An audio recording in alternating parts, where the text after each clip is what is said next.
नाज़रीन आदाब, आईन हिंद से मुताल्लिक़ ख़ुसूसी प्रोग्राम इंसाफ का दरवाज़ा लेकर हाजिर खिदमत हूँ। मैं आपका मेज़बान अतहर सईद।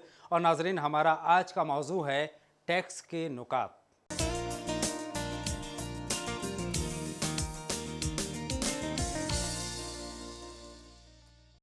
नाज़रीन, मुल्क की फ़लाह बहबूद और तरक्की के लिए मुख्तलिफ़ किस्म के टैक्स अपना नुमाया किरदार अदा करते हैं। मसलन sale tax, income tax, property tax, service tax वगैरह। नाज़रीन, जहां माकूल आमदनी होने पर हमें टैक्स देना ज़रूरी होता है, लाजमी होता है, वहीं अगर हमारी आमदनी कम है तो हमें टैक्स में छूट भी मिला करती है। और साथ ही साथ जो टैक्स की चोरी करते हैं उस दौलत को, उस माल को कहा जाता है ब्लैक मनी, और ब्लैक मनी जुर्म कहा जाता है। तो इस सिलसिले में, यानी टैक्स के सिलसिले में, टैक्स देने और टैक्स की चोरी करने के सिलसिले में कौन कौन से कानून हैं, आइए जानते हैं इनके बारे में तफसील से।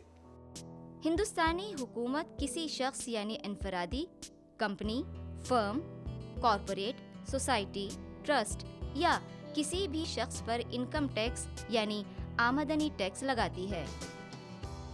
इनकम टैक्स का मतलब है शख्स की हर साल हुई आमदनी पर लगने वाला टैक्स। हर शख्स पर टैक्स की शरह यानी लेवी ऑफ टैक्स अलग अलग होती है। इनकम टैक्स का तायुन इंडियन इनकम टैक्स एक्ट 1961 के मुताबिक होता है। महकमा इनकम टैक्स हुकूमत हिंद की वजारत खजाना के महकमा आमदनी के central board of director taxes यानी CBDT का हिस्सा है। इनकम टैक्स हुकूमत हिंद की आमदनी का एक खास जरिया है। हिंदुस्तान में करीब 35 मिलियन अफराद इनकम टैक्स देते हैं। नाज़रीन, हमने देखा कि हमें इनफरादी तौर पर या फिर कंपनी के तौर पर अपनी आमदनी का एक मखसूस हिस्सा टैक्स की शक्ल में अदा करना पड़ता है, और टैक्स की शक्ल में ये रकम अदा ना करना जुर्म कहलाता है कानून की नज़र में। नाज़रीन, हम सभी जानते हैं कि हम इनफरादी तौर पर या फिर कंपनी के तौर पर अपनी कमाई का एक मखसूस हिस्सा टैक्स की शक्ल में हुकूमत को देते हैं, हुकूमत के ख़जाने में जमा करते हैं, और वो जो रकम होती है वो हमारी ही फ़लाह व बहबूद के काम में आती है, तालीम के काम में आती है, इंफ्रास्ट्रक्चर के काम में आती है, और मुख्तलिफ़ किस्म के जो सहूलियात हमें मिलती हैं उनके काम में आती है। बहुत सारे क़वानीन हैं इस सिलसिले में, बहुत सारी पेचीदगियाँ हैं जो हमें पेचीदगियाँ लगती हैं, लेकिन दरअसल वो नामालूम होने की वजह से वो पेचीदगियाँ हमें नज़र आती हैं, बेहद आसानियाँ हैं। क्या हैं सवाल, क्या हैं कानून, और उसके किस तरह से तहफ़्फ़ुज़ की बात हम कर सकते हैं, जानते हैं अपने अगले सेगमेंट गुफ्तगू में, जिसमें हमारे रिपोर्टर मुमताज़ आलम रिजवी बात कर रहे हैं माहिर कानून जनाब हसन अस्करी साहब एडवोकेट से।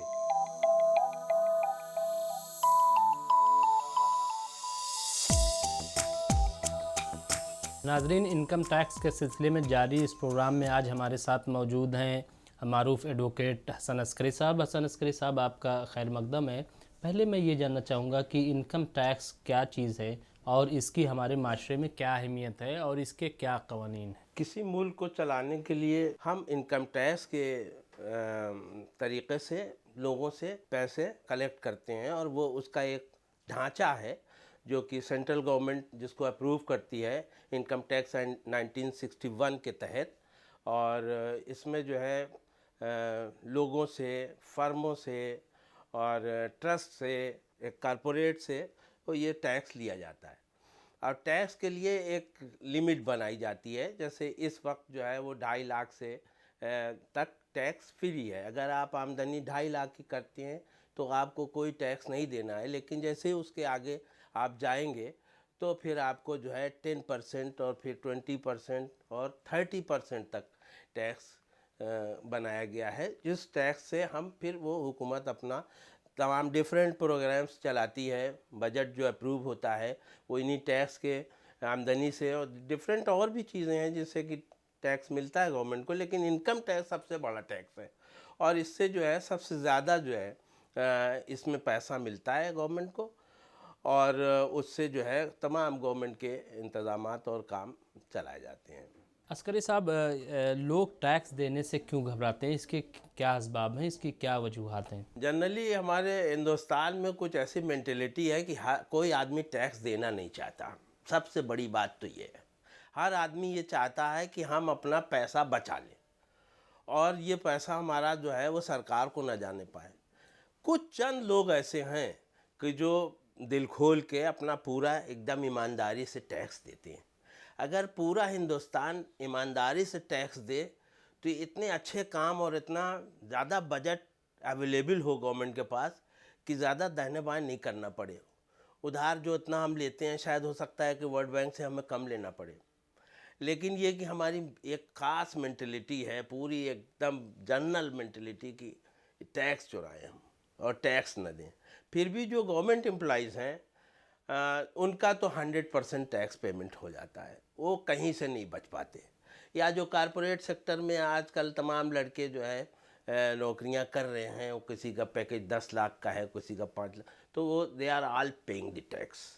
उनका तो डीडीओ लेवल पे टैक्स पेमेंट हो जाता है। लेकिन जो प्रोफेशनल लोग हैं, जो बिजनेसमैन हैं, जो कारपोरेट सेक्टर के लोग, वो वाले हैं जो कि जिनका पैसा जो है पता नहीं चल पाता, वो डबल मेंटेन करते हैं और सब इस तरह से वो टैक्स देना नहीं चाहते। दूसरे टैक्स का जो कैलकुलेशन वगैरह बना रखा है गवर्नमेंट ने, वो भी बहुत अच्छा नहीं है। टैक्स में जो है पेचीदगियाँ बहुत हैं, so many items are there कि उसको जो है वो उसमें टेक्निकल एक्सपर्ट तक की लोगों को ज़रूरत पड़ती है। इसको थोड़ा सा गवर्नमेंट को चाहिए कि थोड़ा और आसान बनाए, और आसान बनाएगा तो जो हो सकता है कि पब्लिक और जो है आसानी से दे। जैसे जो बिजनेसमैन है, दुकानदार है, ये वो अपना फॉर्म भरते ही नहीं, वो सोचता है कि भाई पता नहीं कहाँ फंस जाएंगे हम और क्या होगा क्या नहीं, क्योंकि हर आदमी जो है वो टैक्स सेविंग और चोरी का चक्कर में लगा हुआ है। आपने अभी इनकम टैक्स चोरी की बात की, तो इनकम टैक्स चोरी करना कितना बड़ा जुर्म है और इसको रोकने के लिए हुकूमत क्या इकदाम कर रही है? टैक्स चोरी करने में इनकम टैक्स में पनिशमेंट बनाया गया है, और यहाँ तक कि 6 महीने से लेकर के और 6 साल तक की सज़ा तक बनाई गई है। उसमें इनकम टैक्स में प्रोविज़न बहुत है कि अगर उस पर एक्शन ले लिया जाए तो ये आप समझ लीजिए कि वो गया बेचारा बिहाइंड दी बार, लेकिन फिर भी वो अपना हिंदुस्तानी है, बहुत मजबूती के साथ अपना सब काम करके निकल जाता है। इनकम टैक्स जमा करने के लिए हुकूमत की जानिब से कुछ आसानियाँ भी फराहम की गई हैं, वो आसानियाँ कौन सी हैं? मसलन जैसे कि ई सिस्टम नाफिज किया गया है, या और दूसरी, तो ये इसकी क्या अहमियत है और ये किस कदर आसान है? रिसेंटली अभी लास्ट ईयर जो है गवर्नमेंट ने बहुत बड़ी जो है सहूलत फराहम की है कि वो लोग जो 5 लाख तक की आमदनी है जिन लोगों की, वो इनकम टैक्स रिटर्न अब ना जमा करें। यही तो इसके पहले 100% रिटर्न सबके जमा होते थे, और अब यह है कि 5 लाख की आमदनी वालों को रिटर्न जमा नहीं करना है। अगर उसके ऊपर कहीं भी असेसमेंट आता है तो वो टैक्स अपने से जमा कर दे, दैट्स ऑल। और वो बिल्कुल जिम्मेदारी अपने जो रिस्पॉन्सिबिलिटी से वो छुटकारा पा जाएगा। तो इससे बहुत सारे लोगों की ये प्रॉब्लम हल हो गई कि साहब लास्ट में जब वो डेट आ जाती थी इनकम टैक्स के जमा करने की फॉर्म की, तो इतनी भीड़ और इतनी परेशानी और हर आदमी उसी में लगा रहता था। गवर्नमेंट ने इसको एक रिलैक्सेशन ये दे दिया, और जिससे बहुत सारी आसानियाँ हो गई, और तमाम इतने रिटायर्ड एम्प्लॉइज़ हैं, पेंशनर्स हैं, सभी उसमें इन्वॉल्व थे, उनको सबको जमा करना होता था। यहाँ तक कि स्पाउस को भी, अपनी वाइफ का भी जमा कराना पड़ता था। वो अब बातें ख़त्म हो गई। भाई 5 लाख तक आपको रिटर्न ही नहीं जमा करना है, आप टैक्स अगर बनता है आपका कुछ तो वो आप जमा कर दीजिए। तो ये एक बहुत बड़ी बात। दूसरे ये कि फिर उसके बाद उन्होंने ये भी कहा कि साहब जिनको जमा करना है वो ई रिटर्न, जो 5 लाख से ऊपर की आमदनी वाले हैं, वो इलेक्ट्रॉनिकली जो है कंप्यूटर से अपना जमा करेंगे, तो वो कागज़ का भी जो है मामला कम हो गया। अस्करी साहब, इसी से जुड़ा हुआ एक और सवाल है कि सीए का सहारा लेकर के ही टैक्स जमा करें या ऐसा नहीं है? किसी चार्टर्ड अकाउंटेंट से कोई ज़रूरी नहीं है कि हम उससे अपना इनकम टैक्स फॉर्म भरवाएं और कैलकुलेट कराएं, जमा करें। ये गवर्नमेंट ने बिल्कुल खुली हुई छूट दी है। पर्सन खुद अपने से जो है कैलकुलेशन करके, और वो अपना से अपने लैपटॉप पर, अपने कंप्यूटर पर खुद ही भर सकता है। उसमें जब आप खोलेंगे तो विंडो आ जाता है और तमाम सारी इन्फॉर्मेशन वो खुद ही पूछता है, और वो आपको भरना है और सेंड कर देना है। तो उसमें जो है कोई ऐसी ये बंदिश नहीं है कि चार्टर्ड अकाउंटेंट की ज़रूरत है। एक चीज़ और कि हिंदुस्तान में इनकम टैक्स किन लोगों को जमा करना होता है? जैसा कि आपने शुरू में भी कुछ कैटेगरीज बताई थी, तो वो कौन कौन से लोग हैं और किस तरीके से उन्हें जमा करना ज़रूरी होता है? एक तो तमाम सारे गवर्नमेंट सर्वेंट या कॉरपोरेट सेक्टर के लोग जो भी नौकरी कर रहे हैं, हर आदमी उसको ही अगर वो आमदनी उतनी है जो उसमें लेवल में आती है यानी 5 लाख से ऊपर, तो उसको इनकम टैक्स देना है। उसके अलावा फिर कॉरपोरेट सेक्टर के लोग हैं, उसके बाद फर्म्स हैं और ट्रस्ट हैं, इन सभी को जो है टैक्स अदा करना है। उनके लिए अलग अलग जो है ज़वाब्ते क़ानून भी बने हुए हैं इनकम टैक्स 1961 के तहत, जिसमें मेजर पोर्शन जो है वो एम्प्लॉइज़ का बहुत कवर होता है और बकिया लोग ज़रूर वो अपने चार्टर्ड अकाउंटेंट वगैरह, जैसे अभी आपने पहले पूछा था, तो वो लोग अपना रखते हैं क्योंकि उनकी बड़ी बड़ी फर्में हैं, बहुत सारे इंतज़ामात हैं, तो उनको अपना ज़्यादा टैक्स भी देना है। अस्करी साहब, अक्सर हम देखते हैं कि टैक्स से बचने के लिए लोग इंश्योरेंस करवा लेते हैं या इंश्योरेंस कंपनीज लालच देती हैं कि अगर आप इसमें ये कर लीजिए, ये कर लीजिए तो आपका टैक्स आप बचा सकते हैं, तो ये क्या चीज़? इंश्योरेंस कंपनीज कोई लालच नहीं देती हैं, बल्कि इनकम टैक्स में जो प्रोविज़न बनाए गए हैं उसमें ये है कि एक स्टैंडर्ड डिडक्शन होता है और फिर उसके बाद there are so many sections, जैसे 80D 80DD, तो किसी को विकलांग, अगर आपके यहाँ कोई विकलांग है सपोज, तो you can get the rebate of 50,000 to 75,000, आपकी आमदनी में ये काट दिया जाएगा, तो ये रिबेट है। अब उसी तरह से आपने इंश्योरेंस है, आपने इंश्योरेंस, पहले एक स्कीम आई हुई थी इंश्योरेंस की, तो उसमें ये होता था कि 10,000 ईयरली जमा होता था पैसा, तो और वो पेंशन की स्कीम थी, इंश्योरेंस भी था, तो वो 10,000 आपके कैपिटल जो टोटल आप आमदनी करते थे उसमें से 10,000 घट जाता था। तो अब वो अगर आप अंदर लिमिट आ गए तो आपको नहीं देना या आपको कम पैसा देना है। किसी भी टैक्स में जो ऑडिट होता है, तो ये ऑडिट की क्या अहमियत है? ऑडिट की अहमियत इसलिए है कि जो रिटर्न कोई जमा करता है उसको जब तक ऑडिट न किया जाएगा तो पता नहीं चलेगा कि weather he has deposited correct और नॉट, कैलकुलेशन सही है कि नहीं सही है। तो सारे इनकम टैक्स डिपार्टमेंट का ऑडिट होता है और CAG ऑफ इंडिया के तहत पूरे हिंदुस्तान में तमाम जो डिफरेंट जो है AG's ऑफिस हैं, accountant general office state wise हैं, वहाँ से ऑडिट पार्टी हर ज़िला ईच एंड एवरी जो है ऑफिस में इनकम टैक्स के जाती है और वो इनकम टैक्स का ऑडिट करती है। ये ज़रूर है कि वो 10% टेस्ट चेक करती है, लेकिन उसमें ही बहुत चीज़ें बहुत सामने आ जाती हैं और ऑडिट होने से एक डर भी बना रहता है। जनरल पब्लिक भी जो है ये समझती है कि भाई हम जो पेपर सबमिट कर रहे हैं इस पर हमारा जांच भी होगा, ऐसा नहीं कि वो गलत भर दे पूरा, और तो गलत भरेगा तो पकड़ा भी जा सकता है। तो इसलिए ऑडिट तो बहुत ज़रूरी चीज़ है और ऑडिट होता है और इससे डरना नहीं चाहिए। जो सही फॉर्म, जो सही आमदनी बता रहा है और सही टैक्स जमा कर रहा है उसको कोई परेशानी नहीं है। जब कभी कभी तो ऐसा भी होता है कि ऑडिट में कि कोई अगर ज़्यादा पैसा जमा कर देगा तो उसका रिटर्न का भी मामला उभरता है, तो वो ऑडिट ही के तहत उभरता है। आजकल इनकम टैक्स से बहुत पैसा वापस हो रहा है और बड़ी गवर्नमेंट कह भी रही है, और जो ज़्यादा पैसा, एक तो एडवांस टैक्स भी जमा होता है यहाँ, इनकम टैक्स में एडवांस टैक्स जमा करने का प्रोविज़न है। तो एडवांस टैक्स जब हम जमा कर देते हैं और हमारी आमदनी से ज़्यादा जमा हो गया, एक्सपेक्टेशन हमने एक लगाया और उतना नहीं हुआ, तो हमें फिर रिटर्न भी मिलता है टैक्स। तो इस तरह से ऑडिट तो बहुत ज़रूरी है और ऑडिट होता है और इससे किसी को डरना नहीं चाहिए। इसमें कोई डराने की धमकाने की बात नहीं है, लेकिन एक टेस्ट चेक बना हुआ है। सर्विस टैक्स भी एक चीज़ है, तो उसको आप किस तरीके से बयान करेंगे कि हमारी जो ऑडियंस है, जो नाजरीन है, उसको समझ सकें कि आखिर सर्विस टैक्स क्या है? मैक्सिमम सर्विस टैक्स आजकल जितने नए बच्चे ये जो कॉरपोरेट सेक्टर में सर्विस कर रहे हैं, BTech और MTech और MCA और ये वगैरह, तो इनसे जो है सर्विस टैक्स हासिल किया जाता है और इनकी सैलरी से ही कट जाता है। जैसे कि इनकम टैक्स कटता है उसी तरह से सर्विस टैक्स भी काटा जाता है। इसके अलावा तमाम सर्विस टैक्स, जैसे जो है कोई भी हम सर्विस अगर प्रोवाइड कर रहे हैं तो उस पर जो हमें पेमेंट मिलेगा उस पर हमें सर्विस टैक्स देना है, और ये भी एक पार्ट एंड पार्शियल है गवर्नमेंट के उस आम बजट का और उसकी आमदनी का, कि ये इस पोर्शन से, इस पैसे से गवर्नमेंट अपने काम करती है और जो ये अपना बजट जो है पास कराती है और उसमें डिफरेंट एलोकेशन करती है हर फील्ड में, तो ये सर्विस टैक्स और इनकम टैक्स और ऐसे ही सेंट्रल एक्साइज और स्टेट एक्साइज। स्टेट तो स्टेट का मामला है, लेकिन सेंट्रल एक्साइज ये भी सेंट्रल की ड्यूटी है। तो these are the taxes by which जो है गवर्नमेंट रन देयर प्रोग्राम्स।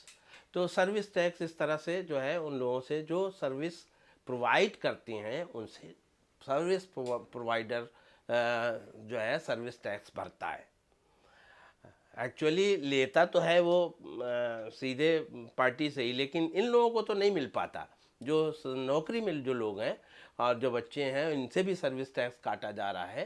तो इनका ये चूँकि ये सर्विसेज दे रहे हैं तो उसके तहत इनसे ये सर्विस टैक्स काटा।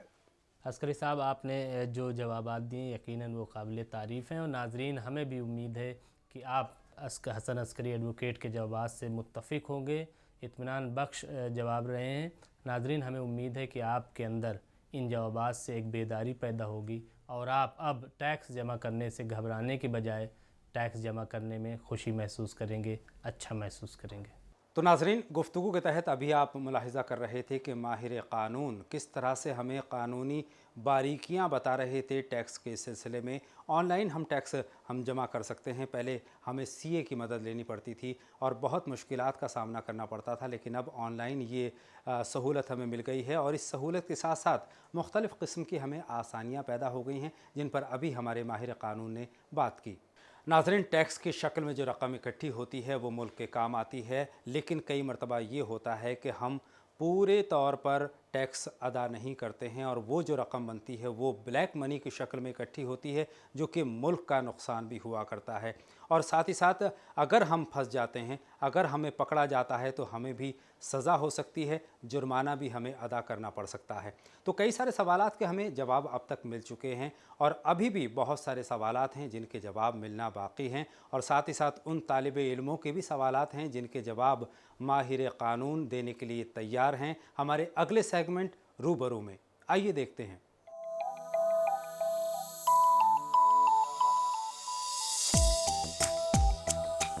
मेरा सवाल ये है कि आजकल ये देखा जा रहा है कि आमतौर से जो बड़ी बड़ी कंपनियां हैं वो अपने टैक्स को बचाती हैं और उनका जो टैक्स बचाने का जो ज़रिया होता है वो एक वकील ही होता है। तो इस पर आप राय दें कि क्या करना चाहिए और अगर कुछ ऐसा माशरे में अगर कोई ऐसी चीज़ देखने को मिलती है तो उसके लिए क्या कानून है, क्या सख्त क़वानीन हैं इसके लिए? शुक्रिया। कुछ तरीक़े हैं जिसमें कि आप टैक्स को कानूनी तरीक़े से अपना सेव कर सकते हैं, जैसे कि चैरिटी में कुछ अमाउंट देना या और बहुत सारी चीज़ें हैं जिसमें कि टैक्स एग्जम्पशन होता है। तो आप उसके जो कानूनी तरीक़े हैं उसमें आप टैक्स एग्जम्पशन ले सकते हैं, लेकिन इसके अलावा जो कोई गलत तरीक़े से है वो ना वकील को उसकी कोई मदद करना चाहिए, ना उस शख्स को कोई गलत तरीक़ा ऐसा इख्तियार करके अपने टैक्स को बचाने की कोशिश करना चाहिए। जो लीगल तरीक़े हैं उसी में ही वकील को भी करना चाहिए और उसको अपना टैक्स को एग्जम्पशन करा सकता है, बचा सकता है। मेरा नाम अनम वासे है, मैं थर्ड ईयर LLB स्टूडेंट हूँ।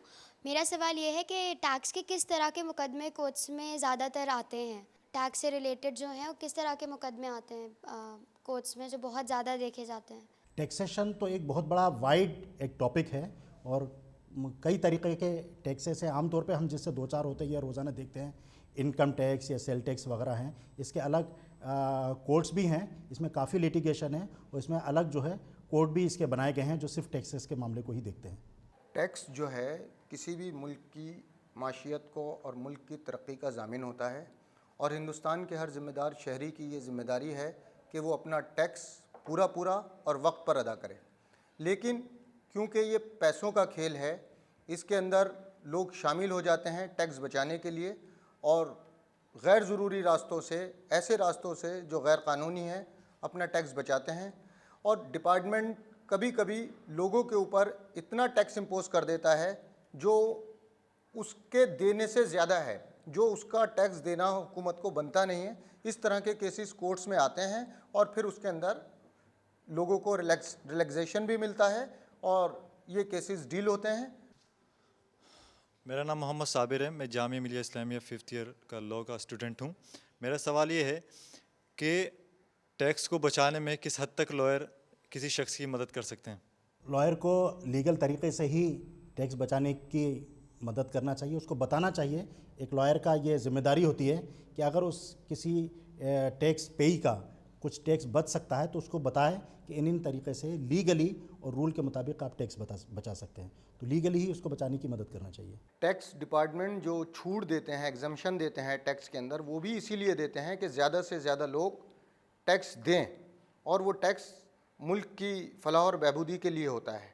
तो एक लॉयर क्योंकि जानता है कि कौन कौन से वो पैरामीटर्स हैं, कौन कौन सी वो गाइडलाइंस हैं जिनके तहत आप अपना टैक्स बचा सकते हैं, तो एक चार्टर्ड अकाउंटेंट और एक लॉयर अपने क्लाइंट की उसमें भरपूर मदद कर सकता है, ज़ाब्ते के दायरे में रहते हुए। देखिए, जहाँ तक टैक्स का सवाल है, एक तो बहुत बड़ा मुद्दा ये है कि जो बड़ी कंपनीज़ हैं वो टैक्स इवेजन नहीं करती हैं, वो टैक्स मैनेजमेंट करती हैं, और वो उनके पास इतने बड़े बड़े चार्टर्ड अकाउंटेंट होते हैं, उनको माफ़ करिएगा वकीलों की ज़रूरत नहीं होती है, जो बहुत बड़ी बड़ी कंपनीज़ हैं।